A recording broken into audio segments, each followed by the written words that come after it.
What you're listening to right now is this, the Cherry XTRFY Ngale X, and as you can see, it has a very, very close resemblance to this, the Shure SM7B, which we've talked about multiple times on this channel. $400 microphone, less than $200, and has USB functionality, the same kind of relocated connector down to the actual mounting point. A lot of things to really consider as to whether this microphone is just as good or an option when looking at the Shure SM7B or the style of that.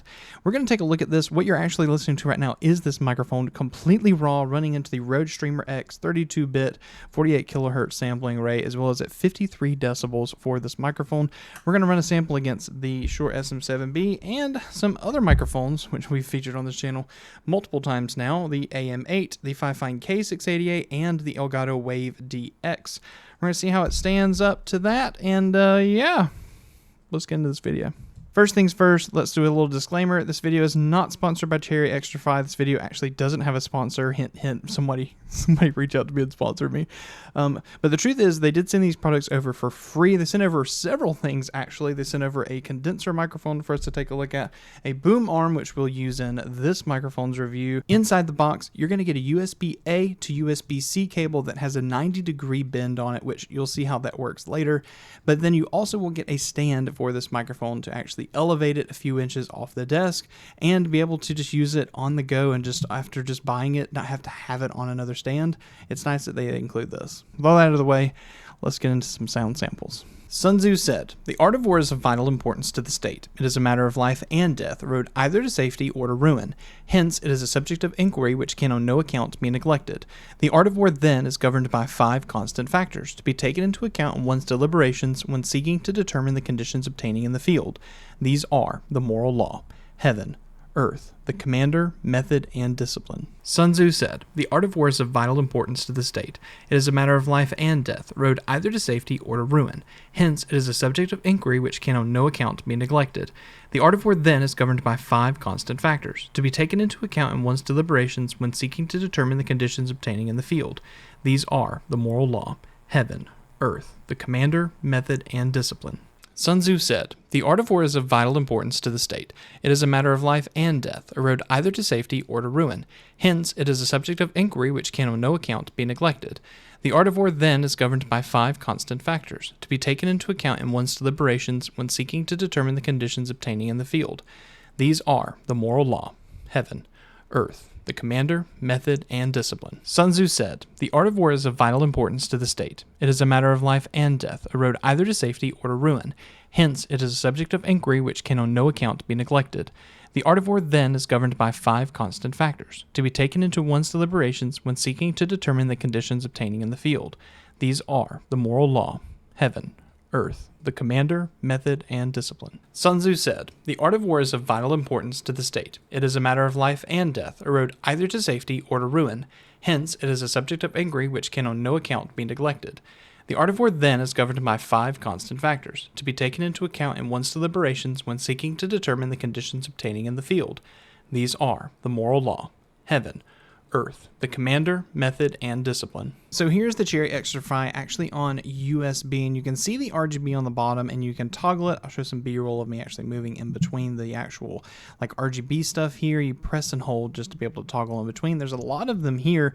However, it's not very bright, as you can see. It could be brighter in my opinion, but there's some other things I want to talk about with USB. It does have direct monitoring through the headphone. You can connect to your PC audio to be able to come through here and be able to hear everything. However, there's one massive downside that I have heard to this microphone, and it's this. Listen.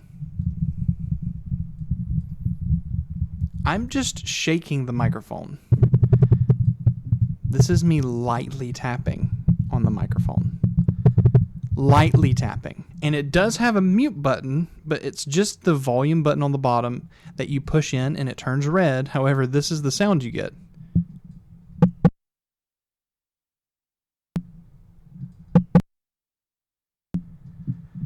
So yeah, I'm actually using the included stand that comes in the box, and if I put it on the desk and I tilt it up at me, okay, and I'm a pretty tall torsoed person. I'm like maybe 6 inches away from it. You can hear the difference in sound that you're going to get from this, and I'm looking at the dB inside of OBS, and I'm at like -20. I'm 100% volume in Windows. Can't turn it up anymore. There's no volume control for the actual gain of the microphone on the microphone. It's just what you can control inside the system. I am fully maxed out, and another part of it is, even if I pull it up here, this is a test. It's like there's an artificial limiter set in this where I can't even make it go above -12 dB, which some of you are probably like, oh, that's perfectly fine. But some people want to be a little higher than that, maybe around -8 or so, and you can totally boost this through software and stuff, but out of box, which is what we're talking about right now, this is what you're getting. There's actually an EQ button, which I've just toggled on the bottom, and I have no clue if I've turned it on or off. I'm pretty sure I've just turned it on. So this should change some things inside the microphone. However, it looks like my decibels have went down, and you can judge what this means with or without turning on this EQ dip switch. There is one more thing, and I'm actually going to pull it off. The actual windscreen has branding on it, and the one thing about this branding is I actually really like Cherry, and I really like this branding on here. However, I've just barely used it, and you can see where it's kind of pulling up a little bit. Maybe on the other side you'll be able to see it where the letters start pulling. Maybe I'm not able to show it as good on camera, but I don't think handling this very well for very long are going to allow these letters to stay on there, and it's just going to kind of look a little boo-boo. However, I do like the grill on here. The actual diaphragm, the capsule is all the way at the very end, and they actually give just a little bit of extra space inside this to kind of push yourself a little bit further back from the microphone. However, I wish they would have pushed the capsule in just a little bit more, and you definitely don't want to eat this microphone all the way up here on proximity effect. Oh, and one thing that's interesting about this, you can't plug in XLR and USB. It will not do both, which is, I also thought, an interesting thing, especially if you wanted to, and this is what I tested, run XLR out and plug in the USB cable to see if the XLR would still work, but also be able to just power it for the USB to be able to see the RGB on it. Yeah, you can't do that.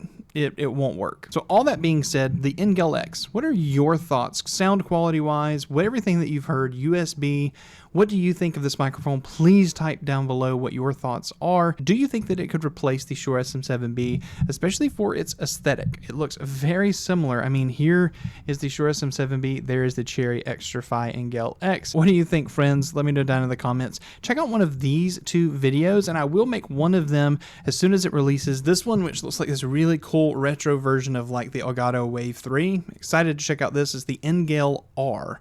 So yeah, we'll see you over in that video. Y'all have a great day.